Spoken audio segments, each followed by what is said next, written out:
বাংলাদেশে আর বাংলাদেশের বাইরে পৃথিবীর বিভিন্ন প্রান্তে যে যেখান থেকে চ্যানেল আই দেখছেন আপনাদের সকলকে সাদর আমন্ত্রণ তৃতীয় মাত্রা দেখবার জন্য। তৃতীয় মাত্রার এই পর্বটি চ্যানেল আই স্টুডিও থেকে সরাসরি সম্প্রচারিত হচ্ছে। দর্শক, আজ ত্রয়োদশ জাতীয় সংসদ নির্বাচন। বহু বছর নির্বাচনহীনতার পরে বাংলাদেশ এটি নির্বাচন হচ্ছে এবং একই সঙ্গে জাতীয় সংসদ নির্বাচন এবং গণভোট অনুষ্ঠিত হচ্ছে। আজ সকাল 7:30টায় ভোট গ্রহণ শুরু হয়েছে, 4:30 অবধি এই ভোট গ্রহণ চলবে। প্রায় 3.5 ঘন্টার ভোট গ্রহণ। এখন পর্যন্ত পরিস্থিতিটা যেটা দেখা যাচ্ছে, শান্তিপূর্ণভাবে ভোট গ্রহণ হচ্ছে। নিবন্ধিত রাজনৈতিক দলের মধ্যে প্রায় 50টি রাজনৈতিক দল এই নির্বাচনে অংশগ্রহণ করছে। যদিও দেশের একটি অন্যতম বৃহত্তম দল, তাদের রাজনৈতিক কার্যক্রম সরকারের আদেশে স্থগিত থাকায় এবং নির্বাচন কমিশনে তাদের নিবন্ধন স্থগিত থাকায় তারা এই নির্বাচনের বাইরে আছে এবং তাদের অন্যান্য মিত্রদেরও কেউ কেউ নির্বাচনের বাইরে আছে। মোট 12,77,00,000 ভোটার এই ভোটে অংশগ্রহণ করছে এবং প্রায় 2,080 জনের মতো প্রার্থী এই নির্বাচনে 85 জন প্রার্থী এই নির্বাচনে প্রতিদ্বন্দ্বিতা করছেন। মূল প্রতিদ্বন্দ্বিতা এখন পর্যন্ত যেটা মনে হচ্ছে সেটা হচ্ছে বাংলাদেশ জাতীয়তাবাদী দল বিএনপি এবং তার মিত্রদের সঙ্গে জামায়াতে ইসলামী এবং তার মিত্রদের মূল প্রতিদ্বন্দ্বিতা হবে। নির্বাচনকে ঘিরে গতকাল আমরা যেটা লক্ষ্য করেছি যে দেশের বিভিন্ন স্থানে নিরাপত্তা বাহিনী এবং আইনশৃঙ্খলা রক্ষাকারী বাহিনী বিভিন্ন প্রার্থী বা বিভিন্ন দলের নেতাকর্মীদের কাছ থেকে প্রচুর পরিমাণের অর্থ তারা উদ্ধার করেছেন, যেগুলো নির্বাচন বিধি লঙ্ঘন করে করা হয়েছে। অধিকাংশ ক্ষেত্রেই দেখা গেছে যে জামায়াত প্রার্থীদের কাছে বা জামায়াতের নেতাকর্মীদের কাছে এই অর্থ পাওয়া গেছে। একই সঙ্গে আমরা জাল সিল, জাল ব্যালট পেপার সেগুলো দেখেছি। আজকে সারাদিনে তেমন কোনো সংঘাতময় ঘটনা ঘটেনি, যদিও কোনো প্রার্থী অভিযোগ করছেন যে ভোট কেন্দ্রে অনিয়ম হচ্ছে। ঢাকার একটি ধানমন্ডি কেন্দ্রে অনেক ভোটার ভোট দিতে গিয়ে দেখা গেছে যে তাদের নামের সঙ্গে ছবি মিলছে না। ঢাকার একটি আসনের প্রার্থী ববি হাজ্জাজ অভিযোগ করেছেন একটি বিশেষ কেন্দ্রে ভোট গ্রহণে অনিয়ম হচ্ছে এবং খুলনায় নির্বাচনী সংঘর্ষে বিএনপির একজন নেতা প্রাণ হারিয়েছেন। এ খবর আমরা গণমাধ্যমে দেখেছি। কোথাও কোথাও ভোট কেন্দ্র দখলের ঘটনা সামাজিক যোগাযোগ মাধ্যমে দেখা গেছে এবং সেগুলোতে সেনাবাহিনী নিয়ন্ত্রণ নেবার চেষ্টা করেছে। তবে মোটা দাগে যেটা শান্তিপূর্ণ নির্বাচন এবং এটাকে বিএনপি গণতন্ত্রের একটা বড় অগ্রযাত্রা হিসেবে দেখছে। জামায়াতের আমির বলেছেন যে বড় কোনো ঘটনা ঘটলে বা অনিয়ম হলে তারা সেটা মেনে নেবেন না। নির্বাচনের এই পরিস্থিতি, নির্বাচন অর্থাৎ জাতীয় সংসদ নির্বাচন, গণভোট এবং নির্বাচনের পূর্বাপর পরিস্থিতি নিয়ে আলোচনার জন্য আমার সঙ্গে স্টুডিওতে রয়েছেন বাংলাদেশের একজন সিনিয়র সাংবাদিক, লেখক, কলামিস্ট সোহরাব হাসান, যিনি চর্চা.com-এর সম্পাদক, এবং আমাদের সঙ্গে যুক্তরাষ্ট্র থেকে সরাসরি যুক্ত হচ্ছেন যুক্তরাষ্ট্রের জর্জিয়া স্টেট ইউনিভার্সিটির ডক্টরাল ফেলো, সাংবাদিক, গবেষক, শিক্ষক আসিফ বিন আলী। স্বাগত আপনাদের দুজনকেই তৃতীয় মাত্রায়। মিস্টার সোহরাব হাসান, আপনাকে দিয়ে শুরু করতে চাই। কেমন ভোট হচ্ছে বলে মনে হচ্ছে আপনার কাছে? দু একটি কেন্দ্রে আসার পথে ভিতরে যায়নি, কিন্তু লোকজন আছে। টেলিভিশন যেটা দেখলাম, কোথাও কোথাও লম্বা লাইন, আবার কোথাও ঠিক লাইন নয়।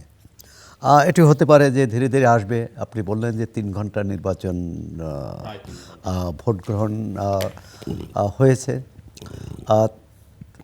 এটি দিয়ে অবশ্য বোঝা যাবে না যে নির্বাচনটি মানে শেষ পর্যন্ত সুষ্ঠু শান্তিপূর্ণ থাকবে, কারণ খুলনায় একজন বিএনপির কর্মী মারা গেছেন। আরও কোথাও কোথাও সংঘর্ষের খবর পাওয়া যাচ্ছে। এক ধরনের নির্বাচনকে সামনে রেখে নির্বাচনী যখন প্রচার চলছিল তখন যেমন একে অপরের বিরুদ্ধে বাক্যবাণ ছুড়েছে, একটু উত্তেজনা, অস্থিরতা ছিল। নির্বাচনের আগের দিন অস্থিরতাটা আরও বেড়েছে। আপনি যে ঘটনাগুলো বললেন, যেমন জামাতের একজন জেলা পর্যায়ের নেতার কাছে 74 নীলফামারী জেলার আমির, নীলফামারী জেলার আমিরের কাছে 74 লাখ টাকা পাওয়া গেছে। অনেকগুলো তিনি বলেছেন, তিনি অসুস্থ হয়ে পড়েছেন এই আটক হওয়ার পরে। তিনি কত টাকা ছিল তার কাছে এটি তিনি ঠিকমতো বলতে পারেননি। তিনি বলেছেন যে 50-60 হতে পারে, পরবর্তীকালে গুণে দেখা গেল 74 লক্ষ। এবং জামাত ইসলামী পরে যে ব্যাখ্যা দিলেন যে এটা নাটক করে তাকে আটক করা হয়েছে। এখন নাটক কোথায়? এখানে তো সরাসরি এখন এই টাকার উৎস কী? তিনি একটি মাদ্রাসার শিক্ষক, পাশাপাশি ব্যবসাও থাকতে পারে, কিন্তু তার আয়ের সাথে এই টাকার সঙ্গতি কি আছে কি না। দ্বিতীয়ত হচ্ছে যে নির্বাচনের আগের দিন এই টাকা নিয়ে যাওয়ার উদ্দেশ্য কী। আরও অনেক জায়গায় ধরা পড়েছে, ঢাকার বাইরে যে জামাত ইসলামের নেতাকর্মীরা টাকা দিচ্ছেন ভোটারদের হাতে নাতেও ধরা পড়েছে। চট্টগ্রামে একজন স্বতন্ত্র প্রার্থীর ক্ষেত্রেও একই ঘটনা ঘটেছে, তিনিও তার কাছ থেকেও অনেক টাকা উদ্ধার করেছে। বিভিন্ন জায়গায় মনে হলো যে সশস্ত্র বাহিনী এবং তার সঙ্গে আইনশৃঙ্খলা রক্ষাকারী বাহিনী বেশ সজাগ ছিল, কোথায় অনিয়ম হচ্ছে, কোথায় অসাধুতার আশ্রয় নেওয়া হচ্ছে, অর্থাৎ ভোট কেনা। আমরা তো এতদিন শুনেছি সততার কথা, এতদিন শুনেছি আমরা, এখন সঠতায় পরিণত হয়েছে। সেটা খুবই দুঃখজনক। দলের কাছ থেকে এখনও পর্যন্ত পাইনি এটা, যে শুধু জামাত ইসলামী না, বিএনপির প্রার্থীর যারা এজেন্ট বা তারও কাছ থেকেও টাকা উদ্ধার করা হয়েছে। এখন এই দুটো, যেমন সৈয়দপুরে টাকা আটক করে ওই যে টাকার যে মালিক তাকেও আটক করা হয়েছে, টাকা উদ্ধার করা টাকা জব্দ করা হয়েছে। আবার লক্ষ্মীপুরে যে বিএনপি প্রার্থী, তার নির্বাচনী খরচ নিয়ে তার নির্বাচনী এজেন্ট গিয়েছিলেন এবং সেটি আইনশৃঙ্খলা রক্ষাকারী বাহিনী সন্তুষ্ট হয়েছেন যে তাদের ব্যাখ্যা এবং সেই টাকাটা ফেরত দিয়েছেন। এখন এটা নিয়ে প্রশ্ন উঠতে পারে যে একজনের টাকা ফেরত দেওয়া হলো, আরেকজনের দেওয়া হলো না। এখন ওই দল, ভদ্রলোক তো অসুস্থ যিনি আটক পড়েছিলেন, দলই এর ব্যাখ্যা দিতে পারবেন কেন ওই টাকাটি, তার টাকার উৎস কোথায়, কেন তিনি টাকা নিয়ে গেলেন, এবং নির্বাচনের আগের দিন কেন শ্রমিকদের বেতন ভাতার কথা বলা হয়েছে, কারখানা তো বন্ধ। সুতরাং এটিও কতটা বিশ্বাসযোগ্য। সবটা মিলে এক ধরনের নির্বাচনের আগে, নির্বাচনের মূল শক্তি তো জনগণ, তো জনগণের প্রতি অনাস্থাই কিন্তু এটা প্রমাণ করে যে তাকে যে কোনোভাবে প্রভাবিত করা, ন্যায়ভাবে প্রভাবিত করলে কোনো সমস্যা নাই। নির্বাচনী প্রচারে সবাই ইশতেহার ঘোষণা করেছে, নীতি পরিকল্পনা জানিয়েছে, সেই নীতি পরিকল্পনা আস্থা রেখে ভোটাররা যদি স্বাধীনভাবে ভোট দিতে পারে কোনো, কিন্তু তাকে নানাভাবেই করা, নানাভাবে প্রভাবিত করা, নানাভাবে অসাধুতার আশ্রয় নেওয়া, এবং এই যে টাকা লেনদেন, এটি তো নির্বাচনী আচরণবিধি না, এটি ফৌজদারি অপরাধ। শুধু বিধি ভঙ্গ নয়। একটা জিনিস কারেকশন করি আমরা একটু, জাস্ট খবরটা আগে সংবাদ মাধ্যমে এভাবে এসেছিল যে খুলনায় সংঘর্ষে একজন বিএনপি নেতা মারা গেছে। তিনি মারা গেছেন কিন্তু ওই কথা কাটাকাটির সময় হৃদরোগে আক্রান্ত হয়ে মারা গেছেন। যাই হোক, সেটাও তো এই নির্বাচনকে কেন্দ্র করে উত্তেজনাকর পরিস্থিতিতে। বিষয়টা হচ্ছে এই যে আইনশৃঙ্খলা রক্ষাকারী বাহিনী যেসব জায়গায় টাকা উদ্ধার করলো সেটা আমরা দেখতে পেলাম, কিন্তু এর বাইরে যেগুলো সংবাদ মাধ্যমে আসেনি বা কোনো রকম জানা যায়নি, এর পরিমাণটা কত, এটা কিন্তু একটা বড় প্রশ্ন। যদি এর পরিমাণটা অনেক বেশি হয় তাহলে তো এই নির্বাচনে যে ভোটাররা স্বাধীনভাবে ভোট দিতে পারেননি বা পারবেন না, যে কোনো না কোনোভাবে যদি এভাবে প্রভাবিত টাকা দিয়ে এবং ভয়ভীতি দেখিয়ে, অথবা টাকা দেওয়া মানে তো প্রলুব্ধ করে। তো নির্বাচনে তো দুটোই অপরাধ, ভীতি দেখানো অপরাধ, প্রলুব্ধ করাও অপরাধ, আর সেটি এই নির্বাচনে হয়েছে।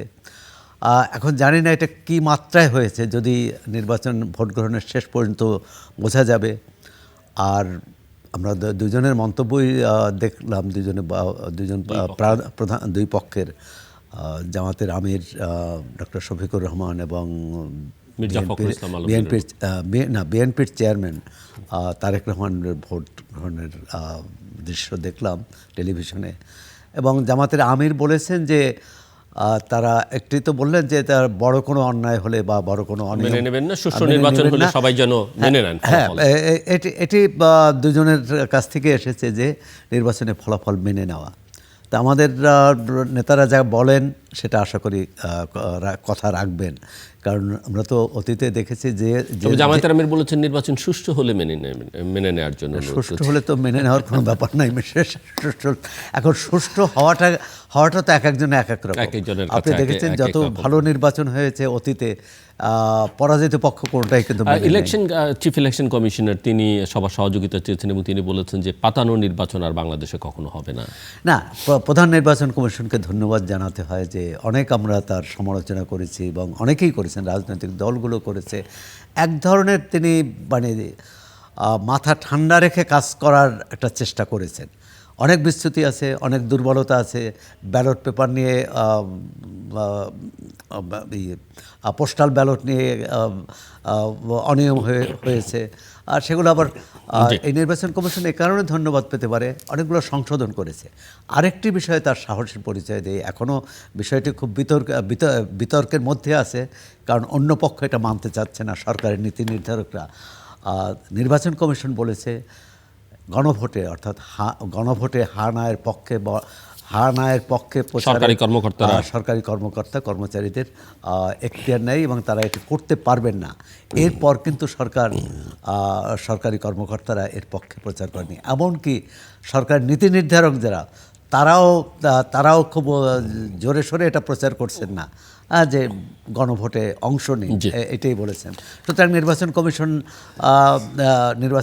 নির্বাচন কমিশন তার কাঙ্ক্ষিত মাত্রায় না হলেও তার দায়িত্বটা পালন করার চেষ্টা করেছে, একটি ভালো নির্বাচন করার চেষ্টা আছে। কিন্তু সেটি সফল হবে কি হবে না এটা নির্ভর করবে প্রতিযোগী রাজনৈতিক দলগুলোর উপর, এবং একইভাবে আইনশৃঙ্খলা রক্ষাকারী বাহিনী, সশস্ত্র বাহিনী এবং প্রশাসনের কর্মকর্তারাও আমরা যতটুকু দেখেছি নির্বাচনের আগ মুহূর্তে এবং এখন নির্বাচন চলাকালে মোটামুটি তারা পেশাদারিত্ব রক্ষার চেষ্টা করেছে। আমরা আশা করি আমরা শুনবো আরো আপনার কাছ থেকে শেষ মুহূর্ত পর্যন্ত দেখা যাক। বাংলাদেশের নির্বাচন, বাংলাদেশের রাজনীতি খুব নিবিড়ভাবে পর্যবেক্ষণ করেন এবং বিশ্লেষণও করেন আসিফ বিন আলী। তো যুক্তরাষ্ট্র থেকে বাংলাদেশের নির্বাচন কেমন দেখছেন আসিফ? ধন্যবাদ জিলুর ভাই। কালকে রাত্রে একরকম দেখছিলাম, মানে আমার এখানে তো তখন দিনের বেলা, তো রাত্রে সোশ্যাল মিডিয়াতে যে ধরনের হাইপ তৈরি হলো এবং তার আগের দিনকেও, তো খুবই ইন্টারেস্টিং একটা ব্যাপার, যেহেতু মানে সোশ্যাল মিডিয়া মনিটর আমার একটা কাজের অংশ। মানে গতকালকের আগের দিনকে, আজকে তো 12 তারিখ, তো গতকাল রাত্রেবেলা তো 11 তারিখ, 10 তারিখে হঠাৎ করে দেখা গেল যে মনে হচ্ছিল যে সবকিছু জামাতের নিয়ন্ত্রণে। ব্যাপারটা অনেকটা এরকম যে একটা জামাতের হাইপ আসলো, তো তখন একজন সাংবাদিকের সাথে কথা হচ্ছিল, সে সিঙ্গাপুর থেকে নক করেছিল। তো ওরা বলছিল, একটা জিনিস জিজ্ঞেস করছিল যে তাহলে কি তোমাদের এখানে 96-এর মতন সিচুয়েশন হচ্ছে কিনা। তো পরের দিন অর্থাৎ গত রাত্রে যেটা ঘটলো, যে এটা একদম উল্টে গেল। মানে যে ধরনের জামাতের একটা হাইপ তৈরি হয়েছিল, গতকালকে রাত্রেবেলা দেখা গেল যে এটা ঠিক অপোজিট। অর্থাৎ যখন তাদের অনেকগুলো নেতা এবং কর্মী, এবং দেখেন একজন আমিরের ধরা পড়া কিন্তু চারটিখানি কথা না, এটা কিন্তু মানে জামাতের অনেক নেতাদের নাম হয়তো আমরা জানি না, কিন্তু তাদের যে কাঠামোগত অবস্থান সেখান থেকে কিন্তু এটা অনেক বড় একজন নেতা। তাকে যখন এতগুলো টাকা সহ পাওয়া গেল, জামাতের 2 জন কর্মীকে যখন রাত্রেবেলা 2 বছরের জন্য জেল দেওয়া হলো এবং আরো বেশ কিছু জায়গা থেকে ভিডিও আসা শুরু করলো, এইটা ক্লিয়ারলি একটা জিনিস দেখিয়ে দিচ্ছিল যে মানে এই দলটা খুব ডেসপারেট হয়েছিল অ্যাটলিস্ট। এখন বাংলাদেশে যেটা হয়, আমাদের এক্সপেকটেশন থাকে যে বাংলাদেশে বড় দল তারা বেশি গায়ের জোর খাটাবে এবং তারা রিলেটিভলি বেশি ভায়োলেন্স করবে, ছোট দল কম ভায়োলেন্স করে।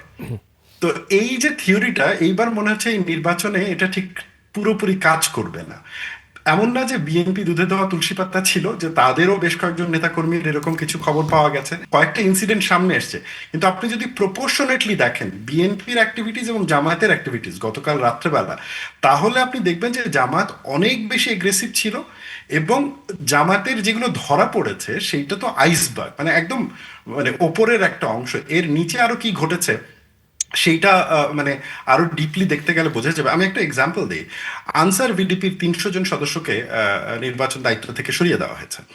গত 1.5 বছরে বাংলাদেশে এই আনসার বাহিনীতে যাদের নিয়োগ হয়েছে, কারা নিয়োগ দিয়েছে, কিভাবে নিয়োগ দিয়েছে, এই ব্যাপারে কিন্তু আমাদের মেইন স্ট্রিমে কোনো আলোচনাই হয় নাই। এবং দেখেন, একটা নির্বাচনী দায়িত্ব থেকে নির্বাচনের আগের রাত্রে 300 জনকে সরিয়ে দেওয়া এটা কিন্তু ছোট কথা না। এবং কয়েকজন প্রিজাইডিং অফিসারকে, পাঁচজনের মতো প্রিজাইডিং অফিসারকে সরিয়ে দেওয়া হচ্ছে। জি, সরিয়ে দেওয়া হয়েছে। তো আমি প্রিজাইডিং অফিসারেরটা বুঝলাম যে তারা বিভিন্ন স্কুলে শিক্ষা ওই থাকে। 5.5 লক্ষ আনসার সদস্য মোতায়েন করা হয়েছে।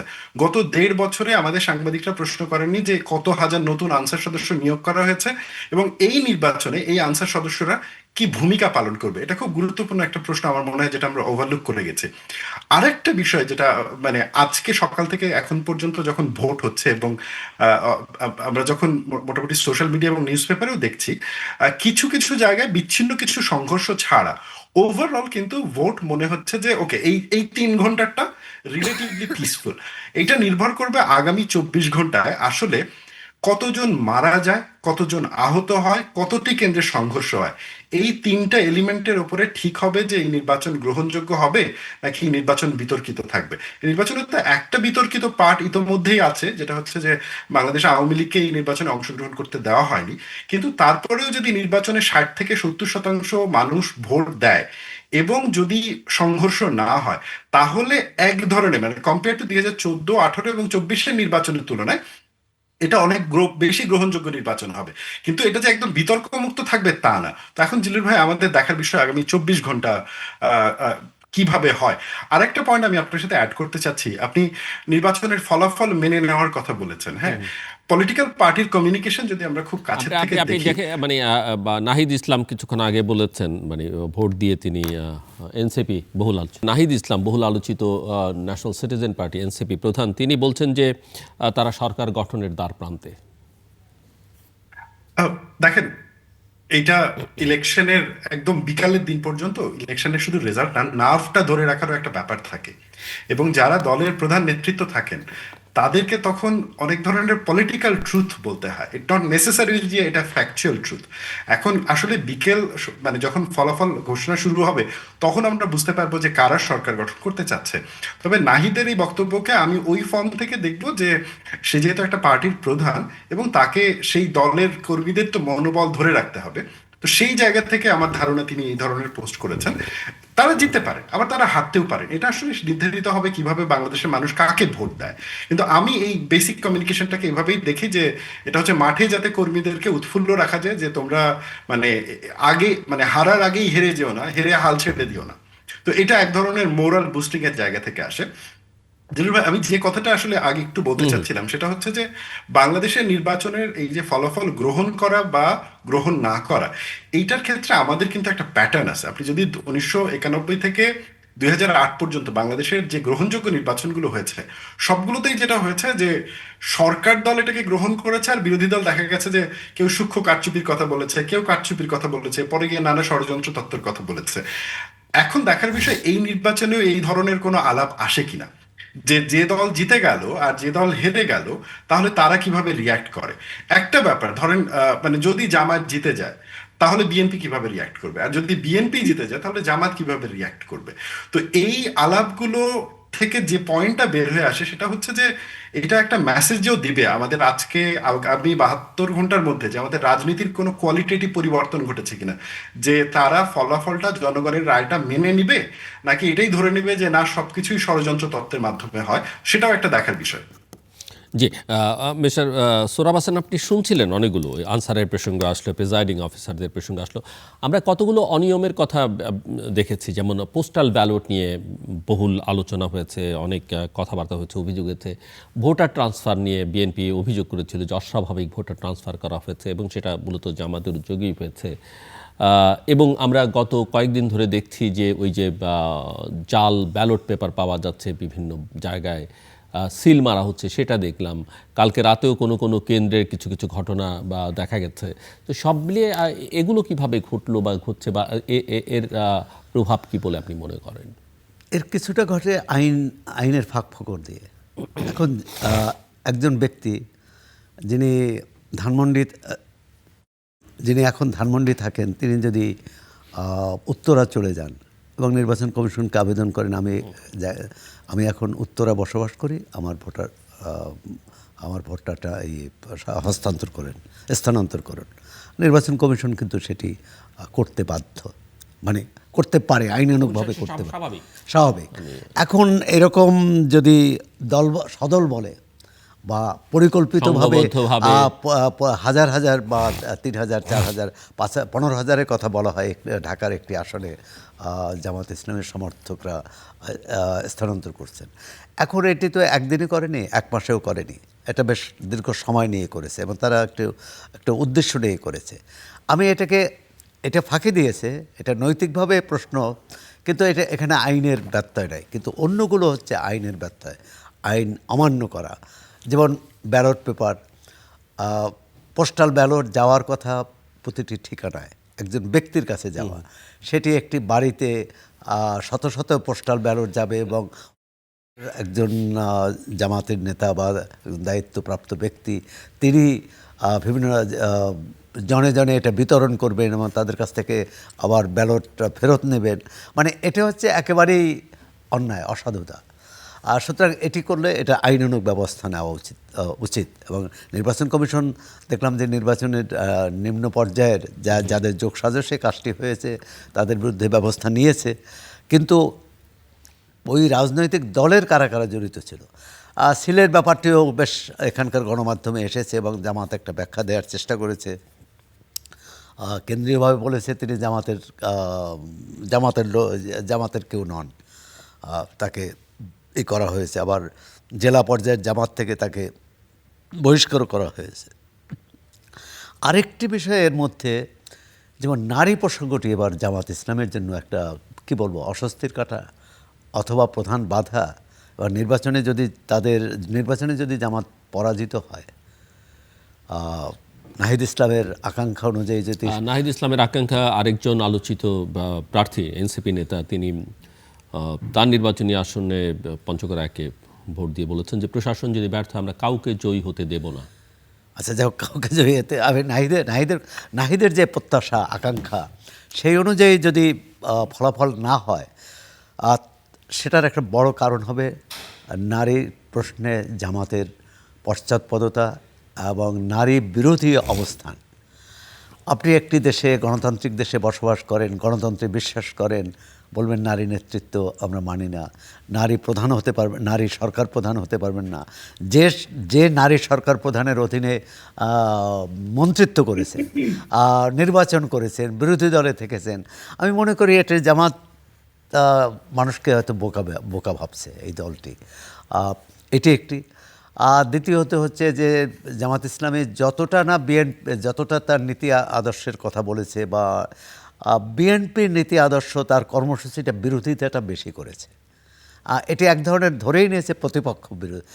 এটি আওয়ামী লীগ বিএনপির ঝগড়া হতো আগে অতীতে, যে আওয়ামী লীগ যা বললেই এটা বিএনপি বিরোধিতা করতো, বিএনপি যা বললে আওয়ামী লীগ বিরোধিতা করতো। জামাত ইসলামে এখানে বোধহয় তার জনপ্রিয়তা কমার ক্ষেত্রে, জনপ্রিয়তা বাড়ার ক্ষেত্রে অনেক উপাদান আছে। যেমন তারা ধারাবাহিকভাবে আন্দোলন সংগ্রামে ছিলেন, বিশেষ করে জুলাই আগস্টের যে অভ্যুত্থানে তার পিছনে বিএনপির চেয়েও কোনো ক্ষেত্রে জামাতের সক্রিয়তা অনেক বেশি ছিল, তাদের ছাত্র সংগঠন অনেক বেশি সক্রিয় ছিল। সুতরাং এটি হচ্ছে ইতিবাচক। এবং 5টি বিশ্ববিদ্যালয়ের ছাত্র সংসদ নির্বাচনে তো তার ফলাফলও দেখলাম। তবে জাতীয় নির্বাচন আর ছাত্র সংসদ নির্বাচন এর সমান্তরাল কিনা এই প্রশ্ন, এর ফলাফল, এই প্রশ্নের জবাব আমরা আজকেই পেয়ে যাব, হয়তো বা কালকে পেয়ে যাব। আরেকটি হচ্ছে যে জামাত কার বন্ধু কার শত্রু, অথবা জামাত কাকে শত্রু মনে করে কাকে বন্ধু মনে করে। বিএনপিরকে উদ্দেশ্য করে জামাত ইসলাম, এনসিপি এবং তাদের বিদেশে তাদের যে মিত্র যারা ইউটিউবার, মাউথপিস বলি, মিত্র বলি বা মুখপাত্র, তারা যেভাবে চিহ্নিত করেছে বিএনপিকে, এটি আমি মনে করি খুব অন্যায়ভাবে। যেমন তারা বলছে বিএনপি হচ্ছে ভারতের বশংবদ দল। বিএনপি তো তার জন্ম থেকেই ভারতের মানে ন্যায্য বিরোধিতা করেছে, বাংলাদেশের স্বার্থ রক্ষার বিরোধিতা করেছে। আর তাকে যদি এভাবে চিহ্নিত করে, আওয়ামী লীগকে এক সময় এভাবে চিহ্নিত করা হতো, অর্থাৎ আওয়ামী লীগকে, বিএনপিকে আওয়ামী লীগের জায়গায় পুনঃস্থাপিত করা হয়েছিল। আমার মনে হয় না বাংলাদেশের সাধারণ ভোটাররা এটাকে পছন্দ করছে। অন্য কারণে হতে পারে, হ্যাঁ, জামাতের অনেক আছে, চাঁদাবাজির অভিযোগ কেউ তুলতে পারবে না, দখলবাজির অভিযোগ কেউ তুলতে পারবে না, বা এরকম কোনো উদাহরণ, বড় ধরনের উদাহরণ দিতে পারবে না। কিন্তু নির্বাচনের আগের দিন, ভোট গ্রহণের আগের দিন যা ঘটলো, সেটা তো চাঁদাবাজি, সেটাও তো দখলবাজি, সেটাও তো অন্যায়ভাবে কাউকে জিতিয়ে আনা, নিজে কিন্তু এই জিতিয়ে টাকা আনার তো, চেষ্টা। এটা তো আপনি আগের দিনের কথা বলছিলেন, গত বেশ কয়েক সপ্তাহ ধরে তো এটা আমরা দেখছি যে, এবং সামাজিক যোগাযোগ মাধ্যমে এগুলো হয়েছে যে তারা বাড়ি বাড়ি গিয়ে টাকা দিচ্ছেন, এনভেলাপে করে টাকা দিচ্ছেন, প্রকাশ্য টাকা দিচ্ছেন, সেটাও আমরা দেখেছি। হ্যাঁ, বিএনপি অভিযোগ করেছে, একদিকে নির্বাচন বেহেশতের কমিশনকেও টিকিট, বলেছে। আরেকদিকে ইহকালের জন্য অর্থকরীর ব্যবস্থা বা কর্মসংস্থানের আশ্বাস দেয়, এগুলো তারা করেছেন।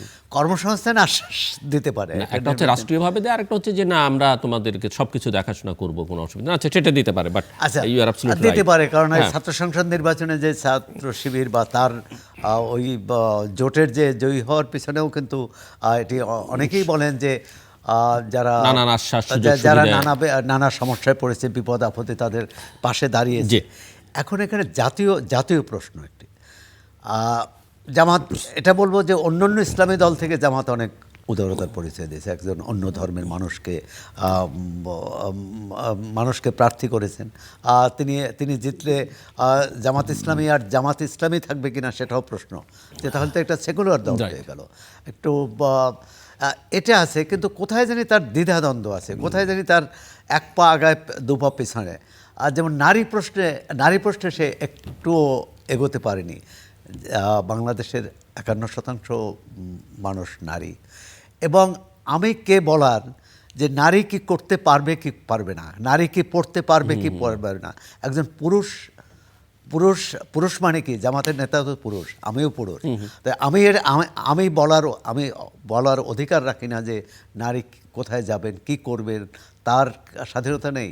তিনিও তো বলতে পারেন যে তাহলে বাংলাদেশের একজন নারী যদি বলেন যে বাংলাদেশে কোনো পুরুষ দলীয় প্রধান হতে পারবেন না, সরকার প্রধান হতে পারবেন না, এটা কি মেনে নেবে কেউ? জি, আসিফ, আপনি শুনছিলেন মিস্টার সোহরাব হাসানের কথা। আমি একটু জাস্ট অন্য, যেহেতু আপনি বলছিলেন যে সামাজিক যোগাযোগ মাধ্যম নিয়ে আপনার কাজ, আমি জানি যে টেরোরিজম নিয়েও আপনি কাজ করেন, এবং গত বেশ কিছু দিনে বেশ কিছু খবরও বিভিন্ন সময় আমরা দেখেছি যে আমাদের বর্ডার দিয়ে বিভিন্ন দেশ থেকে অনেক সন্ত্রাসী হয়তো ঢুকে পড়েছে, অস্ত্র ঢুকেছে, এই কথাগুলো আমরা শুনছিলাম।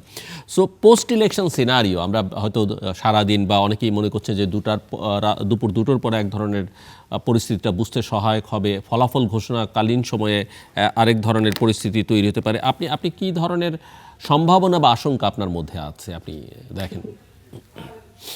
জিলুর ভাই, এখন আমি এবং আমি যেটা বলছিলাম যে বাংলাদেশে এই যে মব কালচার যেটা শুরু হলো, মব ভায়োলেন্স, মব জাস্টিস, যাই বলি না কেন, যে এক একজন এক একটা অভিহিত করেন, সেটা যারা দেশের বাইরে থেকে নিয়ন্ত্রণ করেন, কালকে আমি খুব মনোযোগ দিয়ে, তাদের কথা সাধারণত শোনা হয় না, কালকে শুনছিলাম এবং বোঝার চেষ্টা করছিলাম যে তারা কি বলতে চাইছেন। তারা খুব স্পষ্ট করেই একটা বিশেষ দলের জোটের জয়কে দেখছেন, এবং সেটা ঘোষণাই দিয়েছেন যে এরা জয়ী হবে, এবং যদি ফলাফল অন্য কোনো জায়গায় নিয়ে যাওয়ার চেষ্টা করা হয়, লাঠি সোটা সহ তাদের তৈরি থাকতে বলছেন, তাদের সমর্থকদের, ফলোয়ারদের।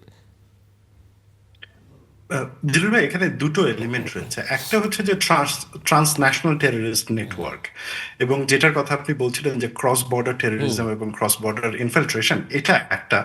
আরেকটা যেটা আপনি মব এবং দেশের বাইরের পরিচিত ত্রিরত্নের যে ধরনের ইনফ্লুয়েন্স এবং তাদের যে সহযোগিতা বাংলাদেশের একটা বড় ইসলামপন্থী দলের সাথে, সেটা মোর পলিটিক্যাল এলিমেন্ট। দুটোকে একসাথে মেলানোটা মানে আমার একাডেমিক জায়গা থেকে ওটা ঠিক হবে না, কারণ এই দুইয়ের মধ্যে স্পষ্ট পার্থক্য রয়েছে।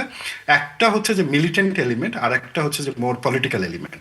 মিলিটেন্ট এলিমেন্টের ক্ষেত্রে জিলুর ভাই, আমার ধারণা যে গত 1.5 বছরে তারা যথেষ্ট সময় পেয়েছে রিগ্রুপ করার, রিঅর্গানাইজ করার, নিজেদের নেটওয়ার্কটাকে বাড়ানোর, অনেক বেশি রিক্রুট করার, এবং সামনে যে সরকারটা নির্বাচিত হয়ে আসবে তাদের এইটা নিয়ে বেশ ভালো বেগ পোহাতে হবে। কারণ বাংলাদেশ চেয়ে হোক আর না চেয়ে হোক গ্লোবাল তিনটা মেজর পাওয়ারের এক ধরনের ব্যাটেল ক্ষেত্রে পরিণত হয়েছে। আমেরিকা একটা, চায়না একটা এবং ইন্ডিয়া একটা, এবং এই তিনজনের ইন্টারেস্টই বাংলাদেশের ক্ষেত্রে কম্পিটিং। আমেরিকার ইন্টারেস্ট হচ্ছে যে মোর এক্সপ্লোর করা বাংলাদেশের business, but at the same time বে অফ বেঙ্গলের তার এক্সেসটা ধরে রাখা। চায়নার ইন্টারেস্ট হচ্ছে যে এখানে আমেরিকা এবং ইন্ডিয়ার এগেনস্টে নিজের যে ইন্টারেস্টটা ওইটাকে রক্ষা করা। আবার ইন্ডিয়ার ইন্টারেস্টটা হচ্ছে বাংলাদেশে যাতে এত বেশি আনস্টেবিলিটি না হয় যেটা এক ধরনের বড় রিফিউজি ক্রাইসিস তৈরি করে, এবং ইন্ডিয়ার যে অভ্যন্তরীণ ন্যাশনাল সিকিউরিটি ক্রাইসিস সেইটাতে যাতে ইন্টারভেনশন না হয়। তো এই যে তিনটা গ্রুপের এক্সপেকটেশন, তার মাঝখানে নন স্টেট অ্যাক্টর বলতে আমরা যাদেরকে বলি, জিলুর ভাই এবং আপনিও এগুলো নিয়ে একদম মানে ৫ আগস্টের পরপর যখন কেউ কথাই বলছিল না, আপনি নিজে অনেক মানে স্ট্রং একটা পজিশন নেন এবং কথা বলেন। আপনি জানেন যে এই শেডি নেটওয়ার্কগুলো কিভাবে কাজ করে, এবং এই শেডি নেটওয়ার্কগুলো অনেক ক্ষেত্রেই মানে যে রাষ্ট্রের কিছু কিছু ছোট ছোট জায়গার যে পৃষ্ঠপোষকতা পায়নি, আমরা সেটাও বলতে পারবো না। তো আগামী গভর্নমেন্টের জন্য এটা একটা বড় চ্যালেঞ্জ হবে। দেখার বিষয় যে গভর্নমেন্ট কিভাবে হ্যান্ডেল করবে, কারণ গভর্নমেন্টের এই ধরনের মিলিটেন্ট এলিমেন্টকে হ্যান্ডেল করার যে ক্যাপাসিটি, এইটা অনেকভাবে কমে গেছে। বিশেষ করে যে ধরনের capacity over the time build করা হয়েছিল, সেটা হাসিনা গভর্নমেন্ট পলিটিক্যালি ইউজ করেছে। যেটাকে তৈরি করা হয়েছিল এক্সট্রিম র্যাডিক্যাল এলিমেন্টকে ডিল করার জন্য, সেটাকে সে বিরোধী দলের নেতাকর্মীদেরকে ধরতে ব্যবহার করছে। তো ফলে মানুষের আর ওইটার প্রতি আস্থা থাকে না। আর এই সুযোগটা নিয়েছে এই অর্গানাইজড র্যাডিক্যাল এলিমেন্টগুলো। তারা এখন সব কিছুতেই বলে জঙ্গি মানে নাটক, কিন্তু সেটা যে হয়, সেটা যে বাস্তবে এক্সিস্ট করে, এইটা বলাটা এখন খুব মুশকিল। এবার আসলে যে পলিটিক্যাল পার্টি, জিল্লুর ভাই, এবং যেটা আপনি বলছিলেন যে ত্রিরত্ন এবং তাদের সহযোগী যে নেটওয়ার্ক, জিল্লুর ভাই, এই নির্বাচনটা শুধুমাত্র কিন্তু মানুষের মতামত দেওয়া নির্বাচন না। এই নির্বাচনটা একই সাথে এইটাও ঠিক করা যে আসলে বাংলাদেশের মানুষ কোনটার পক্ষে অবস্থান নেয়। বাংলাদেশের মানুষ কি মুক্তিযুদ্ধের যে যে শহীদ, তাদের প্রতি শ্রদ্ধাবনতভাবে অবস্থান নেয়? জুলাইয়ের যে শহীদ, যারা বাংলাদেশের গণতন্ত্রের স্বপ্ন দেখেছিল, তাদের পক্ষে অবস্থান নেয়? নাকি বাংলাদেশের মানুষ তাদের পক্ষে অবস্থান নিবে যারা ক্যাওস করেছে, যারা পত্রিকা অফিস জ্বালিয়ে দিয়েছে, যারা ছায়ানটের মতন প্রতিষ্ঠান জ্বালিয়ে দিয়েছে, যারা মানে শত মাজারে হামলা করেছে, এবং এই যে হামলাগুলোকে, এই অন্যায়গুলোকে রাজনৈতিক নেতারা, সোশ্যাল মিডিয়া অ্যাক্টিভিস্টরা তারা জাস্টিফাই করেছে। এবং এই যে জাস্টিফিকেশনের যে প্রক্রিয়া, সেটা আমরা আমাদের চোখের সামনে দেখেছি যে এই ঘটনাগুলো ঘটছে, যারা ঘটাচ্ছে তাদের ভিডিও আছে, ছবি আছে, কারো শাস্তি হচ্ছে না। এই যে টাইম অফ ইম্পিউনিটি যেটা তৈরি হয়েছিল, এখন বাংলাদেশের মানুষ আসলে আজকে রায় দিবে যে তারা এই টাইম অফ ইম্পিউনিটিটা কন্টিনিউ করবে নাকি করবে না। এখন প্রশ্ন হচ্ছে রায়টা আসলেই ঠিকভাবে ট্রান্সলেট হবে কি হবে না, কারণ আরো কয়েক ঘন্টা ভোটের উপরে আসলে আমরা ভিত্তি করে বুঝতে পারবো যে এই রায়টা কতটুকু ঠিকভাবে ট্রান্সলেট হয়। জিলুর ভাই, আপনি জানেন যে বাংলাদেশে রাতের ভোট হওয়া বাস্তবতা। বাংলাদেশে মানে 2014 ভোট হয়েছে, 18 হয়েছে, মানে যে বাংলাদেশ এটা করতে পেরেছে, সেটা যে ইলেকশনের রেজাল্টে প্রভাব বিস্তার করতে পারবে না এরকমটা মনে করার কোনো কারণ নাই। তো সেই দিক থেকে আমাদেরকে মাথায় রাখতে হবে যে জনগণ যাতে ঠিকভাবে ম্যান্ডেট দিতে পারে, এবং সেই ম্যান্ডেটের একটা গভর্নমেন্ট এসে আমাদেরকে এই দুটো এলিমেন্টের কাছ থেকে, অর্থাৎ র্যাডিক্যাল যে এলিমেন্টটা যেটা ন্যাশনাল সিকিউরিটির জন্য ক্ষতিকর, সেটার সাথে হিউম্যান রাইটসের ভিত্তিতে, ক্লিয়ার পলিসির ভিত্তিতে এঙ্গেজ করতে পারে এবং ওই থ্রেটটাকে হ্যান্ডেল করতে পারে। বাট এট দ্য সেম, এই যে পলিটিক্যাল এলিমেন্ট যারা ধীরে ধীরে মানে যারা মানে আসলে একটা সময় সাইড ক্যারেক্টার ছিল, এখন যারা হচ্ছে যে মানে মেইন স্ট্রিম ডমিনেট করছে এবং ঘৃণা ছড়াচ্ছে, এই গ্রুপটার বিরুদ্ধেও একটা constructive political human rights based একটা রাজনীতি যাতে উপহার দিতে পারে। এখন দেখার বিষয় আগামী সরকার আসলেই এটা পারবে, নাকি সে পুরনো সরকারগুলোর মতোই সেই ভাগাভাগির রাজনীতিতে ব্যস্ত হয়ে পড়বে। যদি সেটা হয়ে পড়ে, তবে বাংলাদেশের লিবারেল রাজনীতির জন্য এটা একটা শেষ সুযোগ। আসিফ, একটু ছোট্ট করে বলেন, এবার আমরা জানি যে প্রায় 50,000, যদি পর্যবেক্ষক নিয়ে অনেক প্রশ্ন উঠেছে, প্রায় 300 বিদেশি পর্যবেক্ষক রয়েছেন। এই পর্যবেক্ষকদের ভূমিকা বা তাদের কাছ থেকে কি আপনি আশা করেন, বা তারা আসলে শেষ পর্যন্ত পরিস্থিতি স্থিতিশীল রাখতে তাদের বক্তব্য, ভাষ্য কি বা ভূমিকা রাখবে বলে মনে করেন আপনি? এটা খুব চমৎকার একটা প্রশ্ন করেছে জিলুর ভাই। আমি জানি না যে কতটুকু পাবলিকলি বলা যাবে আর কতটুকু বাট ছোট্ট করে বলা যাবে। আসিফ। ছোট্ট করে যদি বলি তাহলে হচ্ছে দুই ধরনের পর্যবেক্ষক বাংলাদেশে এই মুহূর্তে আসছে। এক ধরনের হচ্ছে এমবেডেড পর্যটক, মানে পেইড পর্যটক, মানে পর্যবেক্ষক, সরি দুঃখিত শব্দের জন্য। এই পর্যবেক্ষকরা আসলে বিভিন্ন পলিটিক্যাল গ্রুপ তাদের মাধ্যমে আসছে। যেমন অস্ট্রেলিয়া থেকে একটা পর্যবেক্ষক গ্রুপ আসছে, তাদের সাথে এক মানবাধিকার কর্মীর এনজিওর সরাসরি সম্পর্ক রয়েছে এবং সেখানে খানিক ধরনের ইনফ্লুয়েন্স কাজেও লাগতে পারে। আমরা দেখেছি যে টার্কি থেকে যেমন দু ধরনের পর্যটক, মানে মানে পর্যবেক্ষক ইলেকশন মনিটর অবজারভার। করার জন্য পর্যবেক্ষক আসছে, এবং সেখানেও দুটো গ্রুপ আছে। সেখানে যেমন ইন্ডিপেন্ডেন্ট একটা গ্রুপ আছে যারা ইন্ডিপেন্ডেন্টলি ইলেকশন অবজার্ভ করতে আসছে, আবার একটা গ্রুপ আছে যেটা ভেস্টেড ইন্টারেস্ট নিয়ে আছে। এবং এটা আরো কয়েকটা জায়গা থেকেও ঘটেছে। তো এখন আমাদের দেখার বিষয় হচ্ছে যারা ইন্ডিপেন্ডেন্ট পর্যটক, হ্যাঁ, তারা আসলে কিভাবে ইলেকশনটা মনিটর করেন এবং তারা এটা নিয়ে কথা বলেন। তবে একটা আশার বিষয় কি জিলুর ভাই, 2018-তে আমরা যে ধরনের বা 2024-এ মানে পর্যবেক্ষকের নাটক দেখেছিলাম, এবার আসলে ওইটা অত লেভেলে তখন হচ্ছে তখন না। তো আসলে পর্যবেক্ষক আসেইনি, হাতে গোনা কয়েকজন এসছে, তারাই হাতে কথা গোনা কয়েকটা। বলেছে 5-10 জনের। আমি একটু হ্যাঁ, আমি মিস্টার সোহরাব হাসানের কাছে একটু আসতে চাই, কারণ আমার হাতে খুব বেশি সময় নেই। আমরা জাতীয় সংসদ নির্বাচন নিয়ে আলোচনা করছি, কিন্তু আরেকটা নির্বাচনও হচ্ছে গণভোট। সো আপনি আপনি আপনার কি ধারণা যে এই গণভোট আসলে আমাদের আগামী দিনের রাজনীতিতে কী ধরনের প্রভাব বিস্তার করবে? তার চেয়ে বড় কথা হচ্ছে যে একটা ধারণা দেয়া হয়েছে যে গণভোটের ফলাফলটা হয়তো আগে প্রকাশ করা হবে, কারণ জাতীয় সংসদ নির্বাচনের ফলাফলটা প্রকাশ করতে গেলে যত দ্রুত আমরা আগে ফল পেতাম তাতে হয়তো ঝামেলা বাড়তে পারে, এবং তাতে করে দুটো নির্বাচন না, এটা নিয়ে কিন্তু বিতর্ক হয়েছে যে যখন বিলম্বিত হবে বলা হয়েছে, তখন নানা মহলে কিন্তু সরকারের সমালোচনা হয়েছে সরকারের উদ্দেশ্য নিয়ে। তখন সরকারের পক্ষ থেকে বারবার বলা হয়েছে না, যত দ্রুত সম্ভব এটি হবে। আমি কোথায় দেখলাম যে পরদিনই ফলাফল ঘোষণা করা হবে, এই প্রস্তুতি নিয়েছে। গণভোট একটি সমস্যা তৈরি করবে, গণভোটের ফলাফল।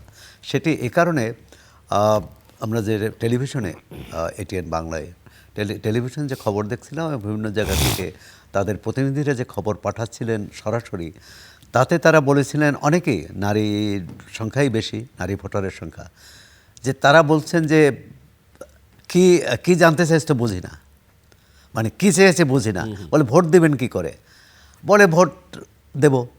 আবার একজন নারী ভোটারকে দেখলাম, তিনি জাতীয় সংসদ নির্বাচনের যে ব্যালট সেটি নিয়ে গেলেন, আর সেটি নিয়ে বাক্সে সেটি পূরণ করে বাক্সে দিয়ে আসলেন তার পছন্দসই করে। আর হলুদ যে যে কাগজটি, হলুদ তো না, এটি বোধহয় মেরুন না কী রঙ, যে যে কাগজটি, সেটি তিনি নিয়ে গেলেন, তিনি সেখানে ফেললেন না। একটা হচ্ছে যে গণভোটটার উদ্দেশ্য মহৎ, যে মানুষ পরিবর্তন চায় কিনা, সরকারি দল বিরোধী দলের মধ্যে একটা কর্মসম্পর্ক থাকুক, কেউ কাউকে নিয়ন্ত্রণ, মানে সরকারি দল সব কিছু দখল করবে না, এই উদ্দেশ্য ভালো। কিন্তু গণভোটটা যে যে যে প্রক্রিয়া এসেছে সেটা তো তৈরি করেছে। যেমন বিএনপি সহ অনেক দল কিন্তু বলেছিল যে গণভোট হওয়া উচিত। জাতীয় সংসদ, আমরা যদি জনগণের সার্বভৌমত্ব মানি, তো সেই সার্বভৌমত্বর সার্বভৌম প্রতিষ্ঠানের রায়ের পরে এটা গণভোট হতে পারে, যে এটি আনুষ্ঠানিকতা, যেটা 1991 সালে হয়েছে। আর এর আগে 2 সামরিক শাসকের মানে গণভোট হয়েছে, সেটা প্রহসন ছিল। আমরা গত 3 নির্বাচনের প্রহসন নিয়ে কথা বলি, কিন্তু আগেরগুলো খুব একটা বলি না। সুতরাং গণভোটের উপস্থিতি কি হবে জানি না এখনও। যদি মোট ভোটার, পররাষ্ট্র উপদেষ্টার ভাষ্য অনুযায়ী যে 55% যদি হয়, এবং গণভোট যদি সেখানে 50-এর কম হয়, সেটা একটা নৈতিক প্রশ্ন আসবে, যে তাহলে গণভোটের প্রতি মানুষের সমর্থন নেই। নায়ের পক্ষে যদি, নায়ের পক্ষে জাতীয় পার্টি সহ বেশ কিছু নায়ের পক্ষে কিন্তু প্রকাশ্যে অবস্থান নিয়েছে। এটি একটি। আরেকটি হচ্ছে যে কাগজে কি সংস্কার হয়, তাহলে তো আমাদের যে সংবিধান আছে, এই সংবিধান থাকতে কখনোই কোনো স্বৈরাচারী সরকার, অনির্বাচিত সরকার, ফ্যাসিবাদী সরকার আসার কোনো কারণ নেই। এখানে মানে গণতন্ত্রের কথাই আছে। সুতরাং বিষয়টা একটু মানে তাৎক্ষণিকতার বাইরে রেখে দীর্ঘ মেয়াদে দেখলে ভালো হতো। যারা এটি করেছেন তারা দেখেছেন যে আমাদের একটা কিছু দেখাতে হবে। এতগুলো কমিশন হয়েছে, আমরা তো গণভোটের উদ্দেশ্য তো সংস্কার। 17 মাসে কী সংস্কার হয়েছে, এই প্রশ্ন যদি করা হয় যে এই গণভোটে যারা গণভোটে আয়োজন করেছেন তাদের কি উত্তর দেবেন? শেষ একটি কথা বলি যে আসিফ বিন আরিফ যে তার কথা ধরে আগামী বাংলাদেশ কোন দিকে যাবে, চরমপন্থার দিকে যাবে, উগ্রবাদের দিকে যাবে, আজকেই কিন্তু সেটার ফয়সালা হবে, না মধ্যপন্থার দিকে যাবে। বাংলাদেশ এখন পর্যন্ত ভোটের মাধ্যমে উগ্রপন্থার দিকে কখনো যায়নি। আমরা আশা করি যে এবারের নতুন প্রজন্ম বা নারীর যে 51% নারী ভোটার, তারা সিদ্ধান্ত নিতে ভুল করবে বলে মনে হয় না। আসিফ, জিল্লুর ভাই, আমি একদম মানে যে যে ভাবনাটা আমার মাথায় এই মুহূর্তে কাজ করছে সেটা হচ্ছে যে আসলে ইলেকশনটা যদি ঠিকঠাক মতন হয়ে যায় এবং গ্রহণযোগ্যভাবে হয় এবং শেষ পর্যন্ত যদি এটা পিসফুলি দুটো পক্ষই গ্রহণ করে নেয়, তবে এইটা আসলে আমাদের জন্য ইজি একটা ব্যাপার। আসিফ, এরপরের যে জার্নিটা, আমি জাস্ট একটু বোঝার জন্য, যে এখন তো ধরেন প্রায় 3.5 ঘন্টার মতো ভোট হয়ে গেল, আপনি এখনো এই যদি করছেন কেন? না, দুইটা কারণে জিল্লুর ভাই। কারণ বাংলাদেশে আপনি জানেন যে 40% নির্বাচন কেন্দ্রের ব্যাপারে এক ধরনের অ্যালার্ট রয়েছে, হ্যাঁ। এবং বাংলাদেশের নির্বাচনে যে প্যাটার্ন, আমরা প্যাটার্নের ভায়োলেন্সটা দেখি দুপুরের পর থেকে ভায়োলেন্সটা বেড়ে যায়। কারণ বাই দ্যাট টাইম একটা ভাইব তৈরি হয় মানুষের মধ্যে, এবং একটা আউট অফ ইনসিকিউরিটি হোক বা যে ধরনের টেম্পারমেন্ট লুজ হোক, ট্রেডিশনালি স্পিকিং বাংলাদেশের ইলেকশনের ভায়োলেন্সটা দুপুরের পর থেকে এসকেলেট করে। তো এখন আমাদের দেখার বিষয় যে ওই সময় থেকে একদম ভোটের ফলাফল ঘোষণার আগ পর্যন্ত আসলে ব্যাপারটা কিভাবে হয়। এই কারণেই আমি ইফ ক্লজটা রাখতে চাচ্ছি। দ্বিতীয় পয়েন্টটা হচ্ছে যে যদি এই নির্বাচন গ্রহণযোগ্য হয় এবং যদি ক্ষমতার হস্তান্তরের প্রক্রিয়াটা শেষ হয়, তাহলে আসলে ট্রানজিশনের যে রাজনীতিটা শুরু হয়েছিল 2024-এর 5 আগস্টের পর থেকে, বিশেষ করে 8 আগস্ট সরকার ক্ষমতা নেওয়ার পর থেকে, আমরা তাহলে এইটার একটা এন্ডিং এ আসলাম। এর পরের যে যাত্রাটা, অর্থাৎ বাংলাদেশে পলিটিক্যাল সলিউশন আনাটা, এইটা আরো কঠিন যাত্রা হবে জিল্লুর ভাই। কঠিন যাত্রা হবে দুটো কারণে। একটা হচ্ছে যে যে দলই সরকারে জিতুক আর যে দলই বিরোধী দলে যাক, তারা যতক্ষণ পর্যন্ত না আলটিমেটলি আওয়ামী লীগ প্রবলেম সলিউশনের কথা ভাববে, ততক্ষণ পর্যন্ত তারা পলিটিক্যাল স্ট্যাবিলিটি দেশে ফেরত আনতে পারবে না। এখন ব্যাপারটা এরকম না যে Awami League as a party, Awami League party এবং তার পলিটিক্যাল লিডারশিপ লেজিটিমেসি হারাইছে। আমার মনে হয় না যে আওয়ামী লীগের যে নেতারা, তারা আর ওই ধরনের কোনো ইয়ে রয়েছে, মানে পাবলিক এর কাছে ওই জনপ্রিয়তাগুলো আছে। তাদের সোশ্যাল মিডিয়াগুলো দেখলেই বোঝা যায় যে কি ধরনের এঙ্গেজমেন্ট সেখানে হয়। কিন্তু আওয়ামী লীগের যে সাধারণ ভোটার, নর্মাল ভোটার, যারা সাধারণ নেতাকর্মী, তাদেরকে তো এই 1.5 বছর তারা যে প্রচন্ড রকম প্রেশারের মধ্যে থেকেছে, এইটা তো রাষ্ট্র কন্টিনিউ করতে পারবে না। এটা যদি রাষ্ট্র কন্টিনিউ করতে চায়, তখন যে জিনিসটা ঘটবে, রাষ্ট্রকে ওয়েলফেয়ারের দিকে চিন্তা না করে পুলিশের দিকে নজর দিতে হবে, এবং রাষ্ট্র তখন অটোমেটিক্যালি পুলিশই রাষ্ট্রে কনভার্ট করবে। আমাদের প্রত্যাশা হচ্ছে যে এখন যাতে বাংলাদেশে আমরা এই পুলিশ স্টেটের দিকে না যাই, অর্থাৎ যে গভর্নমেন্টই আসুক সে যাতে ওয়েলফেয়ার স্টেটের দিকে ফোকাস রাখতে পারে। তো এটা একটা ব্যাপার। দ্বিতীয় ব্যাপারটা হচ্ছে জিলুর ভাই, আপনি জানেন যে খুব 1 সপ্তাহ আগে, মানে 4 দিন আগে, এই সরকার একদম শেষ মুহূর্তে আমেরিকার সাথে একটা চুক্তি করলো, এবং কদিন আগে জাপানের সাথেও চুক্তি হয়েছে। চুক্তির 2টা কপি এখন পাবলিকলি মানে সরকারি ওয়েবসাইটে আপলোড করা হয়েছে। এটা নিয়ে এখন পর্যন্ত খুব একটা আলাপ হয়নি, বাট নির্বাচনের পরে মনে হচ্ছে এটা নিয়ে আলাপ হবে। সরকার এমনভাবে প্রচারণা চালাচ্ছে যেটা বাংলাদেশের জন্য অনেক বড় বিজয়, কারণ 1% ট্যাক্স সেখান থেকে, ট্যারিফ ওখান থেকে সরানো হয়েছে।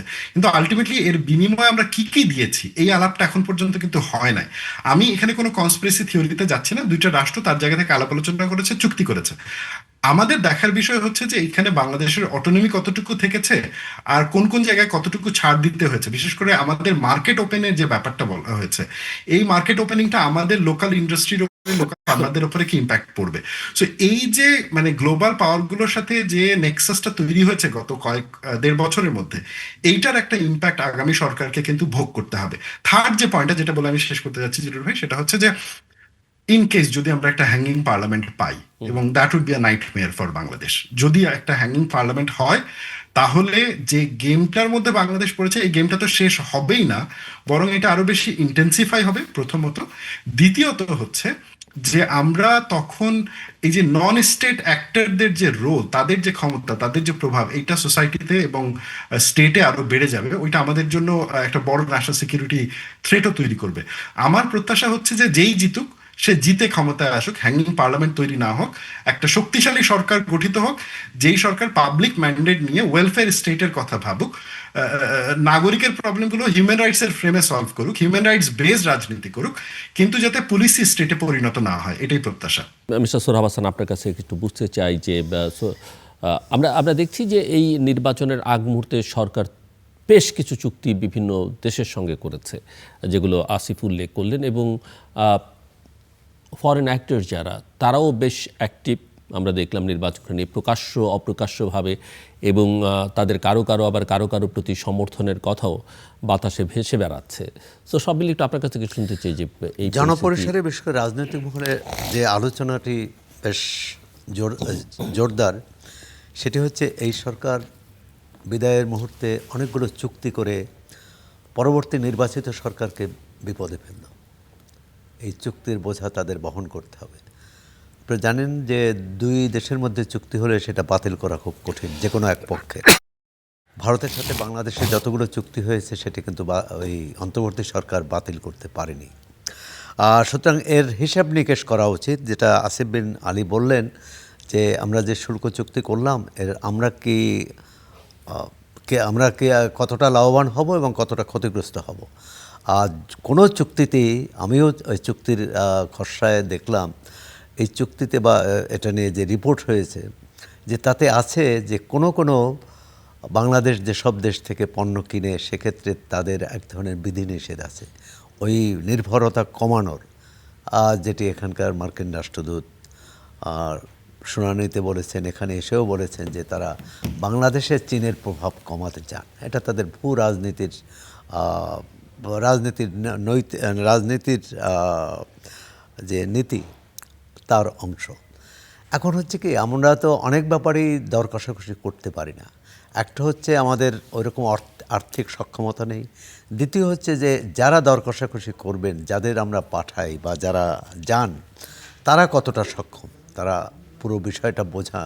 যুক্তরাষ্ট্রের যে কর্তা ব্যক্তি বা যারা এসব বিষয়ে ডিল করেন, তাদের সঙ্গে জানা বোঝাটা, মানে তাদের সঙ্গে জানা বোঝা না, ওই বিষয়ে জানা বোঝাটা কতটা গভীর বা কতটা সুদৃঢ়, এটি একটি বিষয়। আরেকটি হচ্ছে যে অন্তর্বর্তী সরকার অনেক ব্যাপারে সিদ্ধান্ত নিয়েছে, পরে রাখতেও পারেনি। যেমন চট্টগ্রাম বন্দরের ক্ষেত্রে এটি রেখে দিয়েছে যে সেটা অবশ্য বাংলাদেশের সাইড থেকে না, অপর সাইড থেকে তারা উৎসাহ দেখাননি। এখন এটি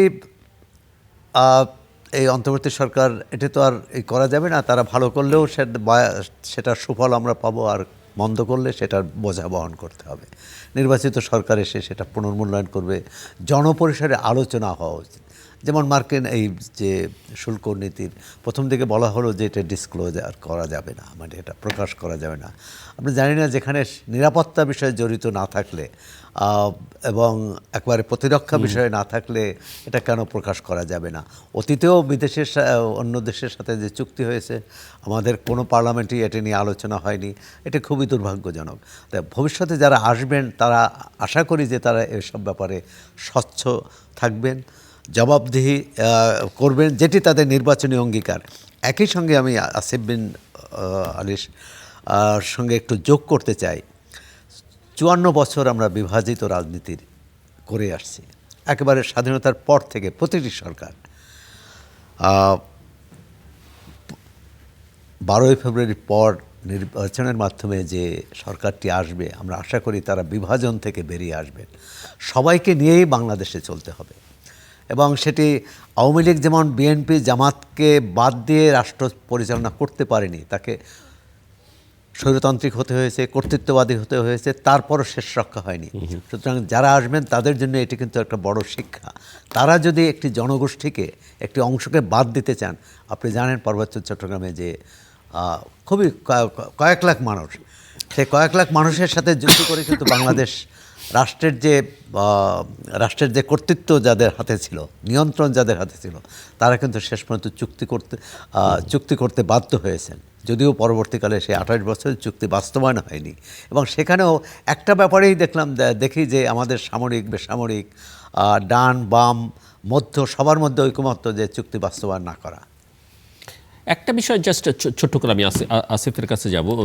আমরা দেখছি যে প্রার্থীদের মধ্যে অভিযোগ দেওয়া শুরু হয়েছে প্রার্থীরা, যেমন ববি হাজ্জাজ আমি আগেই উল্লেখ করেছিলাম যে তিনি বলছেন যে একটা কেন্দ্রে মোহাম্মদপুরে অনিয়মের অভিযোগ। আমরা দেখলাম একটু আগে খবরে শুনলাম যে তাসনিম জারা, অত্যন্ত আলোচিত একজন প্রার্থী ঢাকায়, তিনি অভিযোগ করেছেন যে তার এজেন্টদের বের করে দেওয়া হয়েছে। আমি একটু আগেই খবরে দেখছিলাম যে ব্যারিস্টার রুমিন ফারহানা, আরেকজন আলোচিত স্বতন্ত্র প্রার্থী, তিনি অভিযোগ করেছেন যে বিভিন্ন কেন্দ্র থেকে তার এজেন্টদেরকে বের করে দেওয়া হচ্ছে। আসলে আমরা বোধহয় গণতন্ত্রের উপযুক্ত হইনি। এই যে বের করে দেওয়া, এই যে কাউকে বাধা দেওয়া, এটা তো গণতান্ত্রিক না। এটাই তো আমরা যে স্বৈরতন্ত্রের কথা বলেছি, যে গণ অভ্যুত্থানের মাধ্যমে রাষ্ট্রীয় স্বৈরতন্ত্রকে বিদায় করেছি, কিন্তু আমরা ভিতরে ভিতরে তো প্রত্যেকে স্বৈরতন্ত্রকে আচরণ করি, যেখানে যার ক্ষমতা। এখন হতে পারে যে যদি কোনো দল মনে করে তারাই ক্ষমতায় আসবে এবং প্রশাসন যদি তার হয়ে কাজ করে, একজন স্বতন্ত্র প্রার্থী বা একজন সাধারণ প্রার্থী তার বিনিময়ে, অথবা ছোট দলের প্রার্থীর বিরুদ্ধে, মানে তাহলে কী হলো? আর ওই প্রার্থীও যখন, ওই প্রার্থী বা ওই দল যখন বাধ্য করে বা এমন একটা আবহ তৈরি করে, ওই সরকারি কর্মকর্তারও কিছু করার থাকে না, অথবা একটাই পারে যে দায়িত্ব না পালন করতে। আর সুতরাং এক ধরনের এত সংস্কার হলো, তো এত সংস্কার নিয়ে আলোচনা হলো, কিন্তু ভেতরে একটা সংস্কার হয়নি, মনের সংস্কারটা হয়নি। আর প্রথম এবং প্রধান যেটি শর্ত হচ্ছে মনের সংস্কার, মানসিকতার সংস্কার, চরিত্রের সংস্কার, এবং সেটা গণতন্ত্র। আমার জন্য আনফরচুনেটলি জুলাই চার্টারে এই সংস্কার নিয়ে কিছু নেই। আমার জন্য যেটা সত্য সেটি আপনার জন্যও সত্য, আপনার জন্য যেটা সত্য আমার জন্যও সত্য। সেটি একজন এদেশের সবচেয়ে কম জনসংখ্যা আছে বম বা এরকম আরও যে জনগোষ্ঠী, তার জন্যও সত্য, তারও সমান অধিকার আছে। এটি যতদিন রাষ্ট্র মেনে না নেবে, ততদিন আমরা বোধহয় এই অলিক ধারার পেছনে ঘুরব। আসিফ, আপনার কাছে আবার একটা স্পেসিফিক প্রশ্ন আছে যে এই সরকার, যার সময় প্রায় শেষ হয়ে এসছে, যদিও তারা একটা ধারণা দিয়েছেন যে 18 তারিখে হয়তো নতুন সরকার শপথ দিবে, অনেকেই প্রশ্ন তুলছেন যে 12 থেকে 18 এই সময়টা অনেক লম্বা, কেন এত দূর যাবে? কিন্তু প্রশ্ন হচ্ছে যে ওনাদের ভবিষ্যৎ কী? কারণ এখানে দেশি বা বিদেশ থেকে এসে অনেকে বিভিন্ন দায়িত্ব পালন করেছেন। ইতিমধ্যে একজন উপদেষ্টা তো সরাসরি অভিযোগ করেছেন যে আওয়ামী লীগ সভানেত্রী বা সাবেক প্রথিত প্রধানমন্ত্রী, তিনি তাদেরকে হত্যার হুমকি দিচ্ছেন। সো এবং জনমনে নানা রকমের কথা। আমরা 2007-08-এরও যারা সরকারের গুরুত্বপূর্ণ দায়িত্বে ছিলেন বা তৎকালীন বিভিন্ন গুরুত্বপূর্ণ দায়িত্বে ছিলেন, তাদের নানা রকমের পরিণতি দেখেছি। সো আপনি কি মনে করেন? জিলুর ভাই, এটা তো ফিউচার প্রেডিকশনের একটা প্রশ্ন, আমরা অ্যাজিউম করতে পারি। এবং আমরা যদি ওভারঅল বাংলাদেশের ইতিহাসের দিকে দেখি, যে মইনুল আহমেদ এবং মঈনুদ্দিন ফখরুদ্দিনের যে সরকারটা ছিল, তাদের কেউই কিন্তু খুব সহজে বিদায় নিতে পারেনি। তাদের জন্য একদম পাবলিক স্পেসের বাইরে চলে যেতে হয়েছিল পরবর্তীতে। এবং তারা মানে হচ্ছে যে মানে এক ধরনের কি বলবো যে প্রস্থান করেছিল মানুষের সামনে থেকে। এই সরকারের ক্ষেত্রে একটা ব্যাপার যেটা হয়েছে যে দেখেন, এই সরকারটা যখন দায়িত্ব গ্রহণ করে তখন কিন্তু আসলেই দেশের পরিস্থিতি খারাপ ছিল। এবং ডক্টর মোহাম্মদ ইউনূস যখন দায়িত্ব হাতে তুলে নেন, সেই সময় আমার মনে হয় না উনি ছাড়া আর কেউ এতটা ইউনাইটিং ফিগার হতে পারত। এই বিষয়ে অস্বীকার করার কোনো উপায় নেই। আমরা কেউই কিন্তু সরকারের ব্যাপারে সমালোচনা করতাম না। আমি আপনার সাথে ওই সময় আসছি, আমি আপনাকে আগে থেকে বলেছি যে ভাই, কনটেক্সচুয়াল কারণে সরকারকে একটু সময় দিতে হবে। কিন্তু ওভার দ্য টাইম এই যে সরকারের প্রতি যে সহানুভূতি, সমর্থন, এটা চলে যেতে শুরু করলো। এটা চলে যাওয়ার অন্যতম একটা কারণ ছিল যে অনেকের মধ্যে প্রত্যাশা ছিল যে সরকার স্বচ্ছ হবে। মানে ব্যাপারটা এরকম না যে সরকার সবকিছু করে দিবে। আমরা ওই সময় বুঝতে পারছিলাম যে সরকার অত্যন্ত দুর্বল একটা রাষ্ট্র কাঠামো পেয়েছে, পুলিশ ব্যবস্থা ভঙ্গুর, এবং দেশে মানে অনেক ধরনের স্টেট এবং নন স্টেট এলিমেন্ট মানে অ্যাক্টিভিটিস করছে, ব্যুরোক্রেসির মধ্যে এক ধরনের প্রতিবাদ আছে। আমরা এই লিমিটেশনগুলো মাথায় রেখেই কিন্তু ভেবেছিলাম যে সরকার তাহলে যে কাজটা করবে সেটা সে স্বচ্ছতার আশ্রয় নিবে। সে যেটাই করুক না কেন, সে সেখানে জনগণকে ক্লিয়ার কাট বলবে যে এইটা আমার উদ্দেশ্য, আমি এই প্রক্রিয়াতে করতে চাচ্ছি এবং এটা হোক। কিন্তু আমরা পরে গিয়ে দেখলাম যে সেটা হলো না। এই সরকার কনসিস্টেন্টলি ছাত্রদের প্রতি এক ধরনের মানে অপ্রয়োজনীয় পক্ষপাতিত্ব দেখানো শুরু করলো, এবং আমরা সেটার ফলাফলও দেখলাম কি হলো। মানে এই ছাত্র রাজনীতির বিশেষ তাদের যে দলটার যে সম্ভাবনা ছিল, সেই সম্ভাবনা তো তারা এক্সপ্লোর করতেই পারলো না, বরং অনেকেই তাদেরকে আসলে সরকারি দল হিসেবে বিবেচনা করা শুরু করলো সরকারের এই আচরণের কারণে। দ্বিতীয় যে ব্যাপারটা, যেটা পরবর্তীতে ইতিহাস যখন লেখা হবে এই সরকারকে ভোগাবে, সেটা হচ্ছে যে বাংলাদেশের ন্যাশনাল সিকিউরিটি থেকে কনস্টিটিউশনের মতন অত্যন্ত স্পর্শকাতর ব্যাপারগুলোতে দ্বৈত নাগরিকরা কাজ করেছেন। এবং আমি দ্বৈত নাগরিকত্বের কাজ করার বিরুদ্ধে না, আমি ব্যক্তিগতভাবে গ্লোবালিস্ট একজন পার্সন, এবং আমি মনে করি যে এই সুযোগটা থাকা উচিত। কিন্তু তৃতীয় বিশ্বের যে কোনো দেশে এই ধরনের মানে এই ধরনের দ্বৈত নাগরিকদের একদম যদি রাষ্ট্রীয় সেন্সিটিভ ডিসিশন মেকিং এর পর্যায়ে নিয়ে যাওয়া হয়, মানে কনস্টিটিউশন হোক, সেটা ন্যাশনাল সিকিউরিটি হোক, বা ধরুন বিজনেস ইনভেস্টমেন্ট হোক, সেইখানে কিন্তু একটা কনফ্লিক্ট অফ ইন্টারেস্ট থাকে। এখন অনেকেই বলতে পারেন যে আচ্ছা, অনেক সময় তো কানাডিয়ান কোনো একজন নাগরিক আমেরিকার ব্যাংকের প্রধান হয়। দেখেন, কানাডা আর আমেরিকার সাথে বাংলাদেশের তুলনা চলে না। কানাডা এবং আমেরিকার সিস্টেম অত্যন্ত স্ট্রং, আমাদেরটা ওই রকম না। সো আমাদের এখানে কিছু জিনিস তো থাকে। এখন আমি যেটা মনে করি জিলুর ভাই, যে এই সরকারের ক্ষেত্রে যে জিনিসটা হবে, যে এই নির্বাচনটা তারা যদি সুষ্ঠুভাবে করে যান এবং ক্ষমতার হস্তান্তরটা তারা যদি শান্তিপূর্ণভাবে করে দিয়ে যেতে পারেন, তবে ইউনূস সাহেব তার যে শেষ যতটুকু মানে সম্মান আছে সেইটা নিয়ে তিনি ফেরত যাবেন। যদি সেটা না হয়, তবে এই সরকার আরো প্রবলেমেটিক সিচুয়েশনে পড়বে।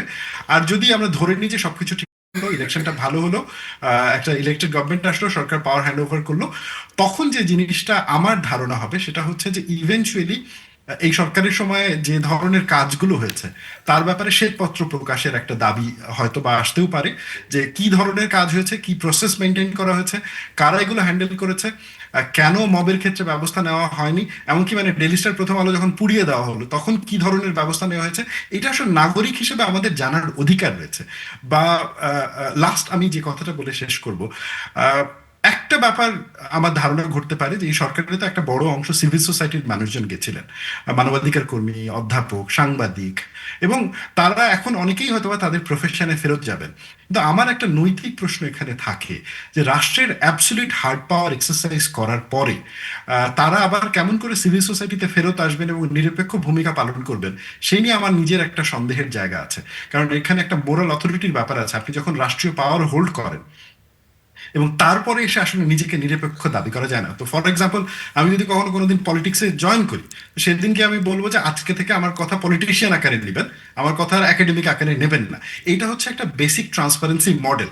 কিন্তু এই মডেলটা আমরা আমাদের এই পথিত যশা অনেকের মধ্যেই দেখিনি। তো আশা করবো যে ভবিষ্যতে এই ব্যাপারটা দেখার জন্য অপেক্ষায় থাকবো। Thank you Asif. Mister Sohrab Hasan, আমরা একটু শেষের দিকে চলে এসেছি। না, এই প্রশ্নের জবাব দেওয়া তো কঠিন, কারণ ভবিষ্যতে সারাদিনই কথা বলবো। আচ্ছা, ভবিষ্যতে কি হবে আমরা জানি না। তবে আমিও আসিফ বিন আলীর সাথে একমত, নির্বাচনটি যদি ভালো করতে পারে এবং ক্ষমতা হস্তান্তরটা যদি দ্রুত এবং সুষ্ঠুভাবে অনুষ্ঠিত হয়, মানুষের যে ক্ষোভ রাগ সেটা হয়তো কিছুটা কমবে। কিন্তু স্বচ্ছতা জবাবদিহির কিন্তু বিকল্প নেই। সরকার একেবারে শেষ সময়ে এসে উপদেষ্টাদের আয় ব্যয় সম্পদের হিসাব দিয়েছে, ভবিষ্যতেও এটা করা যাবে। কিন্তু আরেকটি রাজনৈতিক মেরুকরণ কি হবে নির্বাচনের পর? যারা পরাজিত হবে তারা যদি মেনে নেয় ফলাফল, তখন হয়তো এই পূর্বসূরিকে এক ধরনের সমঝোতার মাধ্যমে, এক ধরনের বোঝাপড়ার মধ্যে তাকে গ্রহণ করার চেষ্টা করবে। আর যদি 2008-এর মতো মনে করে যে এই সরকার অথবা এখনকার এস্টাবলিশমেন্ট অমুক দলকে জিতিয়ে দিয়েছে, অমুক দলকে হারিয়ে দিয়েছে, তখন এটি বাংলাদেশের রাজনীতিকে একেবারে জটিল এবং কঠিন অবস্থায় নিয়ে যেতে পারে এবং ব্যক্তিগত নিরাপত্তাও সেখানে বিঘ্নিত হওয়ার আশঙ্কা থাকে। আসিফ, কিছু যোগ করবেন? আমি শুধু একটা লাইনই যোগ করব, সেটা হচ্ছে যে আমি ব্যক্তিগতভাবে চাই যে ইনারা সসম্মানে সমাজে ফেরত যাক। কারণ আমাদের এই ট্রেডিশনটা চালু করতে হবে যে রিটায়ারমেন্ট পলিসি থাকা উচিত, এবং রিটায়ারমেন্টে আমি চাই যে আমাদের দেশের রাজনীতিবিদরা, সিভিল সোসাইটির মেম্বাররা, তারা যখন তাদের দায়িত্ব পালন শেষ হবে দেশের ভেতরে শান্তিতে থাকুক, তাদেরকে যাতে মইনুল আহমেদের মতন বা শেখ হাসিনার মতন পালিয়ে যেতে হয় না। আমাদের দেশে এই কালচারটা নাই জিলুর ভাই, যে রাষ্ট্রীয় পদে দায়িত্বে থাকার পরে সে একটা শান্তি রিটায়ারমেন্টের জীবন যাপন করবে। তো ঠিক আছে, যা হওয়ার হয়ে গেছে অতীতে। যদি ক্ষমতাটা হ্যান্ড ওভার হয়, তবে কেন না আমরা এই কালচারটা চর্চাটা এখন থেকেই শুরু করি, যে মানে হচ্ছে যে শান্তিপূর্ণ রিটায়ারমেন্ট। এমনিতে জাস্ট আমরা একটু বিরতিতে যাব লম্বা সময়ের জন্য। আপনার কোনো প্রেডিকশন আছে ফলাফল নিয়ে মিস্টার সোহরাব হোসেন? আসিফ, কোনো প্রেডিকশন? আমার এটাই সোহরাব হোসেন যে বাংলাদেশের নির্বাচনে এ পর্যন্ত যত নির্বাচন হয়েছে, বাংলাদেশের মানুষ মধ্যপন্থাকেই বেছে নিয়েছে, কট্টরপন্থাকে নেয়নি। আমার ধারণা এই নির্বাচনেও তারা মধ্যপন্থার দিকেই যাবে। আসিফ? লজিক্যালি স্পিকিং এবং যে ধরনের সার্ভে রিপোর্টগুলো আসছে তাতে যেটা মনে হচ্ছে যে বিএনপির একটা সম্ভাবনা রয়েছে ভালো করার, তবে লড়াইটা হাড্ডাহাড্ডি হবে। এটা মনে করার কোনো কারণ নেই যে লড়াইটা হাড্ডাহাড্ডি হবে না। আমি খুব সারপ্রাইজড হব যদি জামাত জিতে যায়, কারণ দ্যাট উড বি এগেইনস্ট হচ্ছে যে মারফিস ল। কিন্তু যদি সেটা ঘটে সেটা ভিন্ন। আপনি সম্ভবত বলছিলেন যদি ইভেন কোয়ালিশনের মতো পরিস্থিতিও তৈরি হয়, সেটাও বাংলাদেশের জন্য খুব একটা মানে এক ধরনের নতুন জটিলতা তৈরি করবে। হ্যাঙ্গিং পার্লামেন্টের যে ব্যাপারটা, সেটার একটা সম্ভাবনা আছে। কারণ একটা ব্যাপার কি, যে 40টা সিটে বিএনপির বিদ্রোহী প্রার্থী রয়েছে, এবং এই 40টা সিটে আসলে কারা জিতবে না তার উপরে নির্ভর করবে আমরা হ্যাঙ্গিং পার্লামেন্টের দিকে যাব কি যাব না। এটা একটা ব্যাপার। সেকেন্ড হচ্ছে যে জিলুর ভাই, ইতোমধ্যে এটা মোটামুটি স্পষ্ট হয়ে গেছে যে বাংলাদেশের রাজনীতিতে বিদেশি হস্তক্ষেপ আছে, এটা রাগঢাক করার কিছু নাই, এটা বাস্তবতা। এখন সেই জায়গাটাতেও যে কোনো ধরনের ইকুয়েশন কাজ করেনি বা করবে না সেটা বলারও কোনো সুযোগ নেই। কিন্তু আমার মনে হয় কি, জনগণ যদি ওভারওয়েলম মেজরিটিতে ভোট দেয়, তাহলে আসলে কি জনগণের এত বড় ম্যান্ডেটকে না কেউ আন্ডারমাইন করার সাহস করবে না। আমি শেষ পর্যন্ত ভরসা করে আছি যে আমাদের দেশের মানুষ আজকে এই সময়টাতে বাইরে বের হবে, ভোট দিবে, এবং এই আমরা যত ধরনেরই সেটা কনস্পিরেসি থিওরি হোক, ধারণা হোক আর আগ্রহ হোক, তারা নিজের মতামত জানাবে। ধন্যবাদ আসিফ বিন আলী এবং মিস্টার সোহরাব হোসেন। দর্শক, আমার অতিথিদের কথা যেটা ধার করেই বলি যে আজকেই আসলে ফয়সালা হয়ে যাবে যে বাংলাদেশ মধ্যপন্থার পথে হাঁটবে নাকি উগ্রপন্থার পথে। এটা বোঝার জন্য আমাদের আরও বেশ কয়েক ঘন্টা অপেক্ষা করতে হবে। আমরা প্রায় ঘণ্টাখানেকের বিরতিতে যাচ্ছি, তারপরে আবার আজকের সারাদিনের এই ভোট গ্রহণ প্রক্রিয়ার বিশ্লেষণ এবং নির্বাচনের নানা দিক নিয়ে আলোচনা করব। রাতেও আমরা নির্বাচনী ফলাফল বিশ্লেষণ করব। সো 1 ঘন্টার বিরতিতে যাচ্ছি। চ্যানেল আইন পর্দায় অন্যান্য খবর এবং অনুষ্ঠান আপনারা দেখবেন। আপনাদের সবার জন্যে আপাতত শুভকামনা। যারা ভোট দিতে এখনও যাননি, আমরা আশা করব যে তারা ভোট দিতে যাবেন, কারণ আপনি যত বেশি ভোট পড়বে তত বেশি ফলাফল ভালো হবে বলে, মানে প্রত্যাশিত ফলাফল, দেশের জন্য কল্যাণকর যে ফলাফল সেটা হবে আশা করা যায়। আমাদের সঙ্গে থাকবার জন্য অসংখ্য ধন্যবাদ। আপনাদের সবার জন্য আপাতত শুভকামনা।